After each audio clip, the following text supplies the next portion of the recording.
Riverview, one of the 9 great public schools in New South Wales, has a proud sporting record.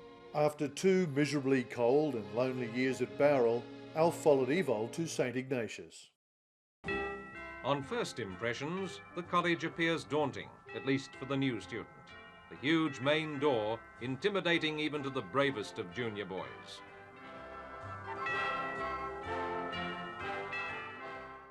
Alf was daunted at first, but he soon made a couple of lifelong friends, Johnny Squid Burns and a bloke called Spag. Alan Lowe is my name. I first met Alf in 1938. It was the day before Riverview opened.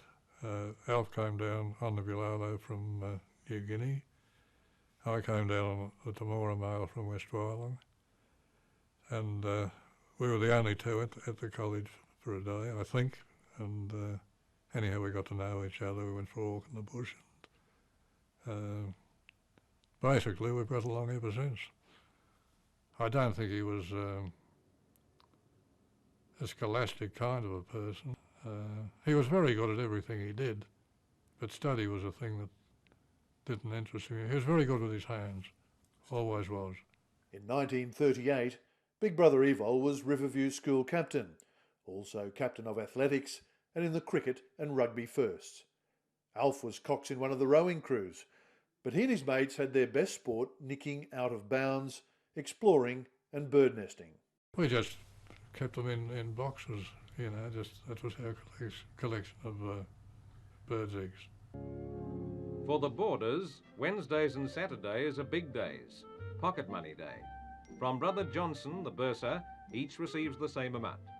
He spent 48 years at the college. Every day, schoolboy needed some pocket money, and then once a week you'd go up there and say I'd like 2 shillings or 3 shillings or whatever, and then a notebook, you'd have to sign it, and you got that. We usually went down to the tuck shop to buy our sweets then.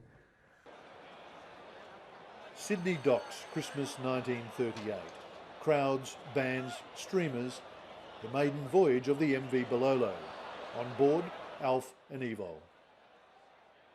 It must have been fun on deck with the adults, but little did they know it would be the last time Evol would see Australia, and how in the new year, war and cruel quirks of timing and fate would change their lives forever. 39, yeah, now that you mention it, it probably was a big turning point in my life. In 39, I last saw my grandmother. It was last time I saw my brother for 15 years, and the last time I saw my father as a healthy man. I only saw him briefly during the war years in the prisoner camp in Australia, and he died straight after the war. My father was interned. My brother was on holidays in Germany at the time, and he was classified as a German, as I was, until I was 21. We were born in New Guinea under the League of Nations trusteeship, and we took the nationality of our father, which was German, until we were 21. We then could claim any nationality of a member of the League of Nations. So I could have been American, a Brit, whatever.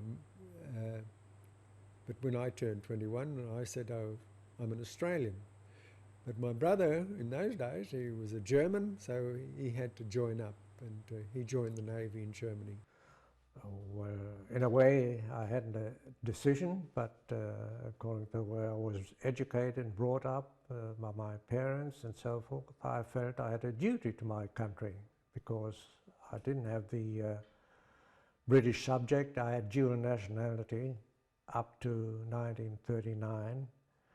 And when you became 21 in those days, then you had a choice which nationality you wanted to choose. But I wasn't of age at that time when the war broke out, but still I felt a sort of a duty to my country, and I was conscripted and I signed up, that's it. We couldn't afford school fees, and so in the first term in 1940 I was at St Ignatius College, Riverview in Sydney.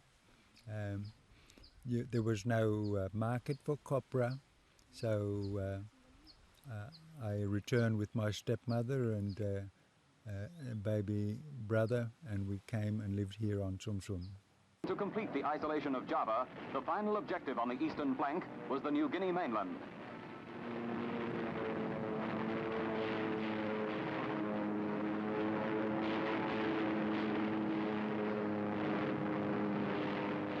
The dark cloud of Japanese aggression was spreading unchecked.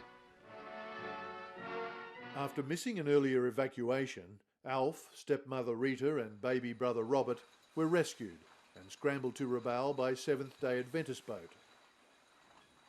The McDouey was to be the last boat out of Rabaul before the Japanese fleet invaded. So we quickly got clearance and were ushered aboard, and the next day, or that evening, we left for Samurai and Moresby and then Cairns. Alf spent the war years mainly as a roustabout and jackaroo on various New South Wales farms, including that of his friend Alan Marr.